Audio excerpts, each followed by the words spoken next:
জঙ্গলের দিকে যখন যাইতেছে, এরকম দূরে গিয়া মরু প্রান্তরে যাইয়া সেখানে গিয়ে একটা গর্ত করতেছে। মেয়েটা বারবার ডেকে ডেকে বলেন, আব্বা আব্বা গো, আপনি কি জন্য এরকম ভাবে গর্ত করতেছেন, গর্ত খনন করতেছেন? ও আব্বা, আপনি এখানে কি করবেন? মেয়েটা বারবার এই কথা বলতেছে। আমি আমার মেয়েটাকে সান্ত্বনা দিতেছি, মা তুমি চিন্তা করো না, এখানে এমনি একটা গর্ত করতেছি। নবী গো, আমি যখন গর্ত করতেছি, গর্তে কুড়ার সময় যখন আমি মাটির মধ্যে যখন কোদাল দিয়ে যখন কূপ দেয়, তখন কিছু ধুলাবালি আমার চেহারার মধ্যে পড়ে, আমার গায়ের মধ্যে পড়ে। নবী গো, আমার গায়ের মধ্যে যখন ধুলাবালি পড়ে, এমনি আমার মেয়েটা বারবার এসে আমার গালের ধুলাগুলি সরাইয়া দিতেছে, মুছে দিতেছে, আমার শরীরের ধুলাগুলি মুছে দিতেছে, আর বলতেছে, আব্বা আপনি কেন এত পেরেশান হইতেছেন? নানার বাড়ি যাইবেন কোথায়? নানার বাড়ি কোন সময় যাইবেন? আপনি কি গর্ত করতে করতে আপনি বিরক্ত হয়ে যাইতেছেন, আপনার তো ত্যাক্ত চলে আসতেছে। ও বাবা, আসেন না, নানার বাড়িতে যাই। দাহিয়াতুল কলবি বলেন, নবী গো, মেয়েটা বারবার এই কথা যখন আমাকে বলতেছে, আমি বলি, ও আমার মেয়ে, তুমি চিন্তা করো না, নানার বাড়িতে যাব, সময় আছে, নানা বাড়িতে যাব, গর্তটা করে নেই। ও মুসলমান, এই বলে দাহিয়াতুল কলবি গর্তটা যখন পরিপূর্ণভাবে গর্তটা করলেন, করার পরে মেয়েটাকে ডাক দিয়ে বলেন, ও মেয়ে জামিলা, এদিকে আসো, দেখো না গর্তের ভিতরে কি দেখা যায়, গর্তের ভিতরে কি যেন দেখা যায়, আসো না, দেখো না। নবী গো, এই বলে যখন আমার মেয়েটা এই গর্তের কাছে যখন আসলো, আমি এত নিষ্ঠুর নাসুর বান্দা, ও নবী, মেয়েটা গর্তের কাছে আসার পরে এমনি আমি পিছন দিক দিয়ে ধাক্কা দিয়া মেয়েটাকে আমি মাটির নিচে পালাইয়া দিলাম। যেমনি মেয়েটা মাটির নিচে পড়লো, পড়ার পরে বলতেছে, আব্বা আব্বা গো, আপনি তো আমাকে বলছেন নানার বাড়িতে নিয়ে যাইবেন, আপনি আমাকে শেষ জন্মের মতো দিয়ে আপনি আমাকে বিদায় করে দিতেছেন গো বাবা। আমার নানা বাড়ি তো এই গর্তের ভিতরে না। ও বাবা, দাহিয়াতুল কলবি বলেন, আমার মেয়েটা বারবার বাবা বলে যখন ডাকতেছে, আব্বা আব্বা বলে যখন ডাকতেছে, ও নবী, তারপরেও মেয়ের প্রতি আমার দরদ আসলো না। আমি বিশাল বড় একটা পাথর হাতের মধ্যে নিয়ে ওই পাথরটা দিয়ে গর্তের মধ্যে যখন আমি আঘাত করলাম, আমার মেয়ের শরীরের মধ্যে যখন পড়ার সঙ্গে সঙ্গে আমার মেয়ের শরীরের রক্তগুলা ছিটকাইয়া যখন পড়তেছে, আমার মেয়েটা বারবার ডেকে বলেন, আব্বা আব্বা গো, আপনি এটা কি করতেছেন? আমি আপনার কাছে আমার জান ভিক্ষা চাই। ও বাবা, আমি আপনার কাছে ভিক্ষা চাই, আপনি আমাকে জানে মাইরেন না। ও বাবা, আমি কোনোদিন আপনাকে আব্বা বলে ডাকবো না, আমি আপনাকে আব্বা বলে ডাকবো না।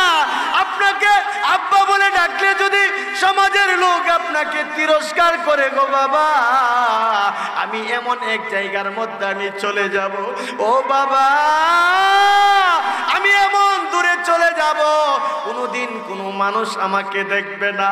ও বাবা, আপনি আমাকে জনমের মতো আমার জান ভিক্ষা দেন। ভাইয়েরা আমার, আল্লাহর নবীর একজন সাহাবী, যার নাম হলো হযরতে দাহিয়াতুল কলবি,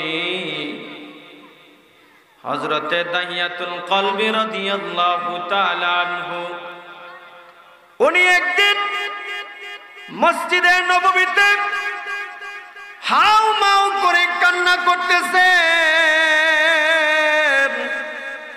আল্লাহর নবী একজন সাহাবীকে পাঠাইলেন, ও সাহাবী যাও দেখো মসজিদে নববীতে কে যেন হাউ মাউ করে কান্না করতেছে।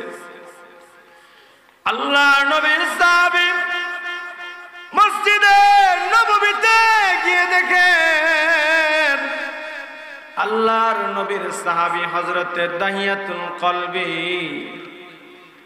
মসজিদে নববীতে কান্না করতেছেন। আল্লাহর নবীর কাছে আসিয়া বলতেছি, ইয়া রাসূলুল্লাহ, ও আল্লাহর পয়গম্বর, আপনার সাহাবী হযরত দাহিয়াতুল কলবি রাদিয়াল্লাহু তাআলা আনহু মসজিদে নববীতে কান্না করতেছে। আল্লাহর পয়গম্বর ডেকে ডেকে বলেন, ও সাহাবী যাও আমার দাহিয়াতুল কলবিকে বলো আমার কাছে আসার জন্য। আল্লাহ নবীর সাহাবী দাহিয়াতুল কলবি রাদিয়াল্লাহু তাআলা আনহুর কাছে গিয়ে মসজিদে নববীতে গিয়ে বলতেছেন, ও নবীর সাহাবী, আল্লাহর নবী বলতেছে আপনি নবীর কাছে যাওয়ার জন্য। এই কথা শোনার পর দাহিয়াতুল কলবি দৌড়াইয়া নবীর খেদমতে হাজির হইলেন। আল্লাহ নবী দাহিয়াতুল কলবিকে ডেকে ডেকে কয়, দাহিয়াতুল কলবি, কেন তুমি এরকম ভাবে হাউমাউ করে মসজিদে নববীতে কান্না করতেছ? এমনি দাহিয়াতুল কলবি বলেন, নবী গো, আমার অন্তরের মধ্যে একটা ব্যথা, এই জন্য আমি কান্না করতেছি। আল্লাহর নবী ডেকে বলেন, রে দাহিয়াতুল কলবি, তোমার কি আব্বার কথা মনে পড়ে গেছে? দাহিয়াতুল কলবি বলেন, নবী গো, আব্বার কথা মনে পড়ে না। আল্লাহর পয়গম্বর বলেন, রে দাহিয়াতুল কলবি, তোমার কি মা জননীর কথা স্মরণ হয়েছে? এই বলে তুমি কি কান্না করতেছ? দাহিয়াতুল কলবি বলেন, নবী গো, আমার মার কথা স্মরণ হয় না। আল্লাহর পয়গম্বর বলেন, রে দাহিয়াতুল কলবি, তাহলে তুমি এরকম ভাবে কেন হাউমাউ করে কান্না করতেছ? তোমার কান্না আমি নবী সইতে পারি না, তুমি কেন এরকম ভাবে কান্না করতেছ? দাহিয়াতুল কলবি বলেন, নবী গো, আমি যখন কাফের ছিলাম, জাহিলিয়াতের যুগে আমার এমন একটা ঘটনা হয়েছিল, যেই ঘটনার কথা আমার যখন স্মরণ হয় তখন আর আমি নিজেকে নিজে মানাইয়া রাখতে পারি না, তখন আমার অন্তর থেকে কান্না চলে আসে। আল্লাহর নবী ডেকে বলেন, রে দাহিয়াতুল কলবি, তোমার কে ঘটনা মনে পড়ে যায়, এই জন্য তুমি এরকম ভাবে হাউমাউ করে কান্না করো? এমনি দাহিয়াতুল কলবি ডেকে ডেকে বলেন, পয়গম্বর, আমার স্ত্রী যখন গর্ভবতী অবস্থায় ছিল, নবী গো, আমার স্ত্রী যখন গর্ভ অবস্থায় ছিল, তখন আমি আমার স্ত্রীকে ডেকে বললাম, রে প্রাণের স্ত্রী, আমি যাইতেছি সফরে, আমি এমন দূরে এক জায়গার মধ্যে আমি যাইতেছি, আমি আস্তে আস্তে প্রায় 5-6 বছর সময় লেগে যাবে। রে স্ত্রী, তোমার ঘরে যদি ছেলে সন্তান হয়, তোমার ঘরে যদি ছেলে সন্তান হয়, তাকে তুমি আদর সুহাগ দিয়া সুন্দরভাবে তুমি তাকে লালন পালন করিও। রে প্রাণের স্ত্রী, আর যদি তোমার ঘরে যদি কন্যা সন্তান জন্মগ্রহণ করে, তাহলে তুমি তাকে জীবিত অবস্থায় মাটির নিচে পতিত করে দিও। কন্যা নাউজুবিল্লাহ। ও তেলিপাড়ার যুবক ভাইয়েরা, ভালো করে শুনে না, আল্লাহর নবীর ওই সাহাবী দাহিয়াতুল কলবি বলেন, রে প্রাণের স্ত্রী, তোমার ঘরে যদি কন্যা সন্তান হয় তাকে তুমি জীবিত অবস্থায় মাটির নিচে পতিত করে দিও, আমি কিন্তু সফরের উদ্দেশ্য বের হয়ে যাইতেছি। নবী গো, এই বলে আমার স্ত্রীকে আমি বলিয়া আমি সফরের উদ্দেশ্য বের হয়ে গেলাম। এই দিক দিয়ে আমার স্ত্রীর ঘরে একটা কন্যা সন্তান হলো। যেমনি একটা কন্যা সন্তান হলো, আমার স্ত্রী এই কন্যা সন্তানটার নাম রাখছে জামিলা সুন্দরী। এমন একটা নাম রাখছে, ও নবী গো, আমার মেয়েটার নাম রাখছে জামিলা। জামিলা অর্থ সুন্দরী। আমার স্ত্রী সুন্দর একটা নাম রাখছে। আমি তো সফরের অবস্থায় আছি, এই দিক দিয়ে আমার স্ত্রী আমার মেয়েটাকে জীবিত অবস্থায় তাকে মাটির নিচে দাফন করে নাই। না করিয়া আমার স্ত্রী আমার কন্যা সন্তানটাকে সুন্দরভাবে লালন পালন করতে শুরু করে দিল। আমার মেয়েটাকে ভালোভাবে আদর সোহাগ দিয়া সুন্দরভাবে তাকে লালন পালন করতে শুরু করে দিল। তাকে সুন্দর সুন্দর কথাবার্তা শিখাইতেছে। ও নবী, আমি ওই দিক দিয়ে 5-6 বছর পরে যখন আমি সফর থেকে যখন আমি আসলাম, আসার পরে যখন আমি বাড়িতে আসলাম, বাড়িতে আসার পরে আমি আইসা দেখি আমার ঘরের মধ্যে একটা কন্যা সন্তান। এমনি আমার স্ত্রীকে ডেকে বললাম, রে প্রাণের স্ত্রী, তুমি তো গর্ভ অবস্থায় ছিলা, আমি তো তোমাকে বলে গেছিলাম তোমার ঘরে যদি ছেলে সন্তান হয় তাকে তুমি সুন্দরভাবে আদর সোহাগ দিয়ে তুমি তাকে লালন পালন করিও, আর যদি তোমার ঘরে কন্যা সন্তান হয় তাকে তুমি জীবিত অবস্থায় মাটির নিচে পতিত করে দিতা। ও প্রাণের স্ত্রী, এই কন্যা সন্তানটা কোথা থেকে আসলো? এমনি স্ত্রী বলতেছেন, ও প্রাণের স্বামী, দেখেন না কত সুন্দর ফুটফুটে সুন্দর আমার কন্যা সন্তান জন্মগ্রহণ করেছে। ও স্বামী, আমি কেমন করে জীবিত অবস্থায় এই কন্যা সন্তানটাকে আমি মাটির নিচে পতিত করে দেই? ও স্বামী, আমার দ্বারা অসম্ভব, আমি এটা করি নাই। আমি এই মেয়েটাকে সুন্দরভাবে আমি তাকে আদর সোহাগ দিয়া সুন্দরভাবে আমি তাকে লালন পালন করলাম। দেখেন না আমার মেয়েটা কত সুন্দর কথাবার্তা শিখেছে। এই বলে স্ত্রী স্বামীর কাছে যখন এই কথাবার্তা বলতেছে, স্বামী রাগ করে বলতেছেন, রে স্ত্রী, আমি তো তোমাকে বলে গেছিলাম তুমি কন্যা সন্তান হলে মাটির নিচে পতিত করে দিবা, ছেলে সন্তান হলে তাকে আদর সোহাগ দিয়া তাকে লালন পালন করবা, তুমি তো আমার কথা তুমি লঙ্ঘন করেছ। এই বলে আমি আমার স্ত্রীকে যখন বলতেছি তখন আমার স্ত্রী বলে, প্রাণের স্বামী, এত সুন্দর কন্যা সন্তানটাকে আমি মা হইয়া আমি 10 মাস 10 দিন পেটের মধ্যে ধারণ করিয়া আমি কিভাবে এই কন্যা সন্তানটাকে মাটির নিচে পতিত করে দেয়? স্বামী গো, এটা আমার দ্বারা অসম্ভব, আমি এটা করতে পারবো না। দাইয়াতুল কলবি বলেন, ও আমার প্রাণের স্ত্রী, শুনো, তোমাকে তো আমি অনেক মহাব্বত করি, অনেক ভালোবাসি, তুমি তো আমার কথাটা রাখলা না। এই দিক দিয়ে মেয়েটা দৌড়াইয়া দাইয়াতুল কলবির কাছে এসে বলেন, আব্বা,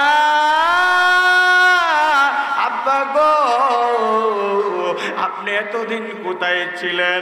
ও আমার প্রাণের আব্বা, আপনি এতদিন কোথায় ছিলেন? আমার সাথের সঙ্গীরা, আমার সাথী সঙ্গীরা, তারা তাদের বাবার কাছে দৌড়াইয়া যায়, আব্বা আব্বা বলে তারা ডাকে। ও আব্বা, আপনি কোথায় ছিলেন? আমি আপনাকে তালাশ করতেছি আব্বা বলে ডাকার জন্য। মেয়েটা এই বলে আমাকে আব্বা আব্বা বলে মেয়েটা বারবার আমাকে যখন ডাকে, নবী গো মেয়েটা বারবার আমাকে আব্বা আব্বা বলে। রাতে যখন ঘুমাইতে গেলাম, রাতে যখন ঘুমের বিছানার মধ্যে গেলাম, যাওয়ার পরে আমরা স্বামী স্ত্রী যখন ঘুমাইলাম, আমাদের মধ্যে আমার কন্যা সন্তানটা দুইজনের মধ্যে ঘুমাইল। মেয়েটা কিছুক্ষণ পরে পরে আমার গালের মধ্যে চুমু দেয়, একবার এই গালে চুমু দেয়, আরেকবার ওই গালে চুমু দেয়, একবার কপালে চুমু দেয়, একবার নাকে চুমু দেয়, একবার টুটের মধ্যে চুমু দেয়। আর আব্বা আব্বা আব্বা বলে যখন আমাকে ডাকে, নবী গো তারপরেও আমার মেয়েটার প্রতি আমার দয়া আসলো না, আমার মায়া আসলো না। আমি যখন ঘরে আসি, মেয়ে যখন এরকম ভাবে সুন্দর কথাবার্তা বলে, মেয়ের দিকে তাকাইলে মেয়ের প্রতি আমার দরদ আসে, ভালোবাসা চলে আসে। আমি যখন গ্রামগঞ্জের বাজারে যাই, তখন লোকেরা আমাকে তিরস্কার করে আর বলে, দেখো তাহিয়াতুল কালবির ঘরে একটা কন্যা সন্তান হয়েছে, এই কন্যা সন্তানটাকে এখনো মাটির নিচে পুতিত করলো না। কন্যা নাউজুবিল্লাহ। ও মুসলমান, দাহিয়াতুল কলবি বলেন, নবী গো আমি যখন বাজারে যাই, আমি যখন এদিক সেদিক ঘোরাফেরা করে, তখন মানুষে আমাকে তিরস্কার দেয়, দেখো দাহিয়াতুল কলবের ঘরে কন্যা সন্তান হয়েছে। ও নবী, আমি যখন ঘরের মধ্যে আসি, তখন আমার ওই জামিলা দৌড়াই আমার কাছে আসে, আমার কাছে আসিয়া আমার মেয়েটা বারবার আব্বা আব্বা গো আপনাকে ছাড়া তো আমার ভালো লাগে না। ও বাবা আমি তো অনেক দিন যাবত আপনাকে দেখি নাই। ও বাবা, সাথের সঙ্গীরা তারা তাদের বাবার কাছে দৌড়াইয়া যায়, আমি যাইতে পারি না। বাবা আমি আপনাকে তালাশ করতেছি। আমার মা বলেছে আপনি সফরে গেছেন, আপনি আসবেন। ও বাবা, আপনি যেখানে যাইবেন সেখানে আমাকে নিয়ে যাইবেন। ও মুসলমান, লক্ষ্য করে শুনে নেন। এই বলে মেয়েটা বারবার আব্বা আব্বা বলে ডাকে। দাহিয়াতুল কলবি বলেন, নবী গো তারপরেও আমি একদিন যখন বাহিরে গেলাম, অনেক লোকেরা আমাকে যখন তিরস্কার করতেছে, দেখো দাহিয়াতুল কলবির ঘরে কন্যা সন্তান হয়েছে, এখনো মাটির নিচে পতিত করে নাই, এখনো মাটির নিচে জীবিত অবস্থায় মাটির নিচে দাফন করে নাই। এই বলে লোকেরা যখন আমাকে তিরস্কার করে, লোকেরা আমাকে দেখলে ঠাট্টা বিদ্রুষ করে, এই বলে যখন লোকেরা আমাকে বিভিন্ন রকমের কথাবার্তা বলে, নবী গো একদিন আমি আমার প্রাণের স্ত্রীকে ডেকে বললাম, স্ত্রী গো ও প্রাণের স্ত্রী, জামিলাকে দাও না, জামিলাকে নিয়ে জামিলার নানির বাড়িতে আমি যাব, জামিলার নানার বাড়িতে যাব। এ প্রাণের স্ত্রী, জামিলাকে সুন্দরভাবে সাজাইয়া নতুন কাপড় পরাইয়া জামিলাকে আমার সঙ্গে দাও, আমি জামিলাকে নিয়ে জামিলার নানার বাড়িতে আমি যাব। আমার প্রাণের স্ত্রী আমার এই জামিলাকে সুন্দরভাবে সাজাইয়া, সুন্দরভাবে নতুন কাপড় পরাইয়া জামিলাকে যখন আমার স্ত্রী আমার সঙ্গে দিয়ে দিল, আমার জামিলাকে নিয়ে আমি এমন এক মরুপ্রান্তরে যখন আমি পৌঁছলাম, এমন এক জায়গার মধ্যে গেলাম, ওই জায়গার মধ্যে আমি আগের থেকে একটা কুদাল, খন্তি, একটা উড়া ওই জায়গার মধ্যে আমি রেখে আসলাম। নবী গো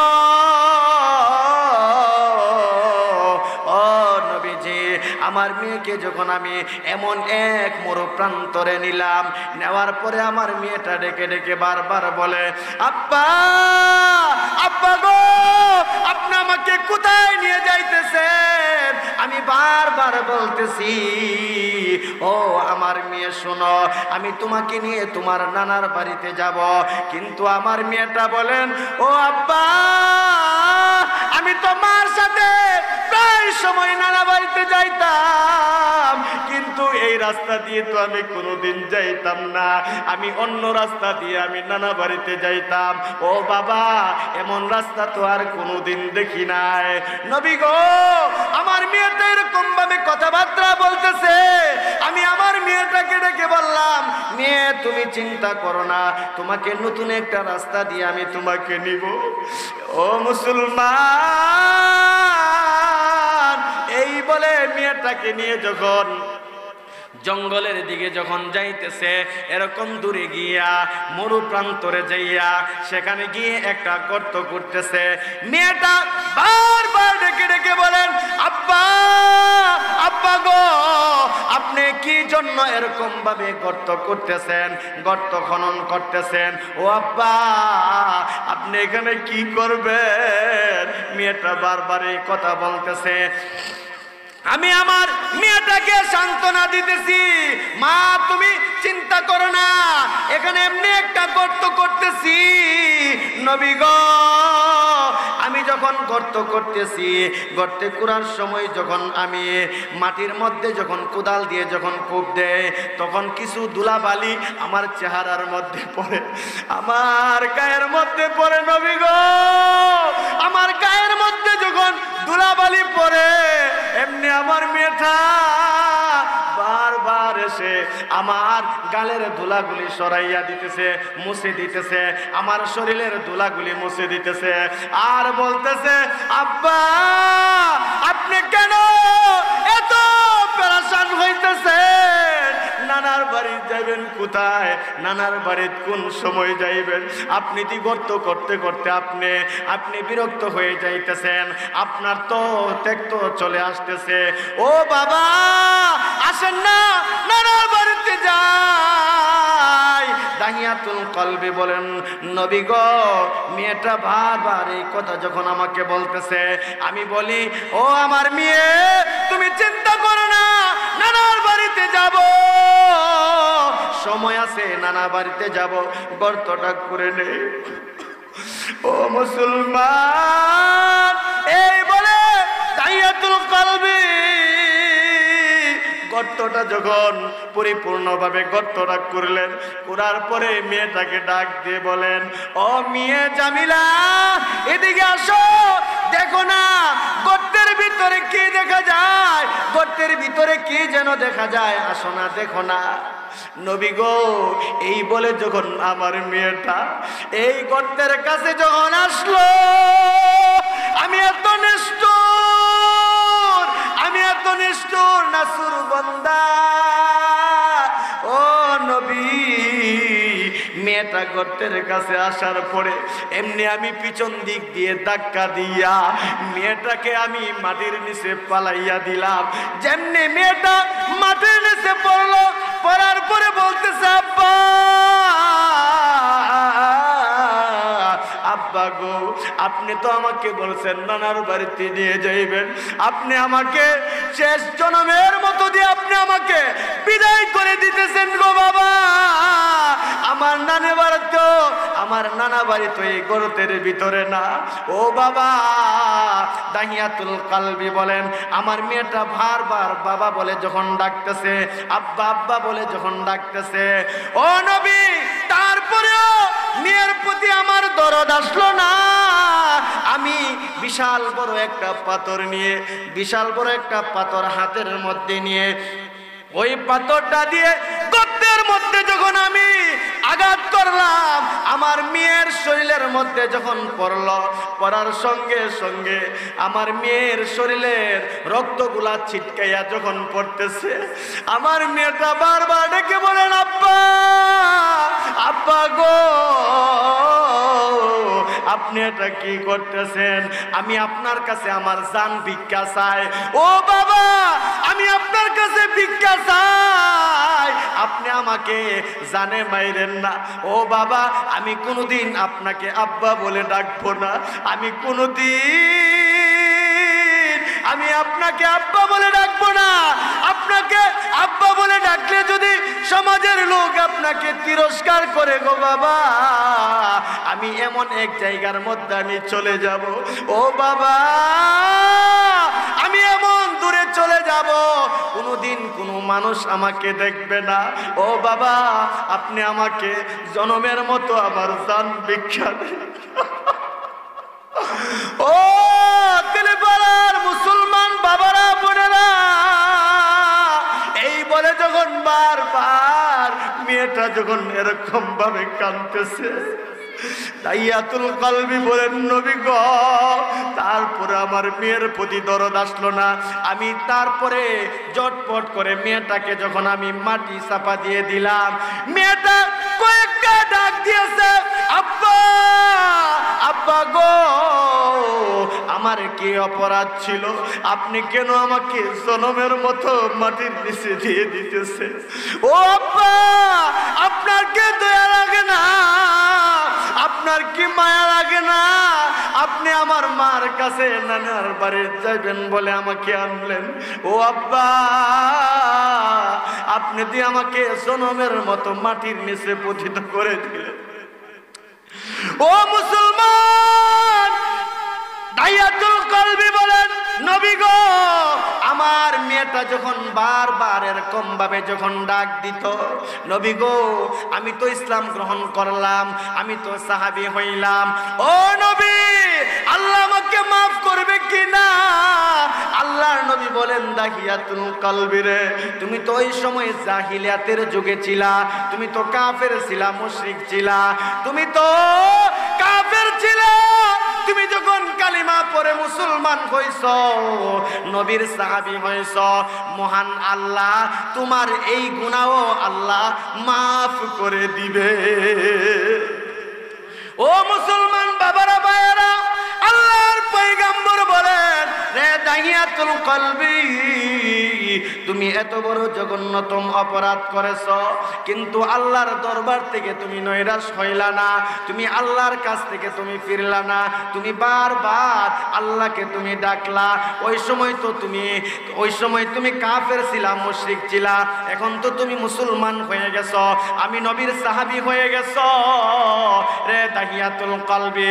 আমি নবীর সাহাবী হওয়ার কারণে তোমার সম্মান, তোমার ইজ্জত বেড়ে গেছে রে দাহিয়াতুল কলবি। ভাইয়ারা আমার, বন্ধুরা আমার, দাহিয়াতুল কলবি এত সুন্দর একজন সাহাবী ছিল যে দাহিয়াতুল কলবির সূরতে হযরত জিবরাইল ফেরেশতা দাহিয়াতুল কলবির সূরতে নবীর কাছে অনেকবার ওহী নিয়ে আসছে।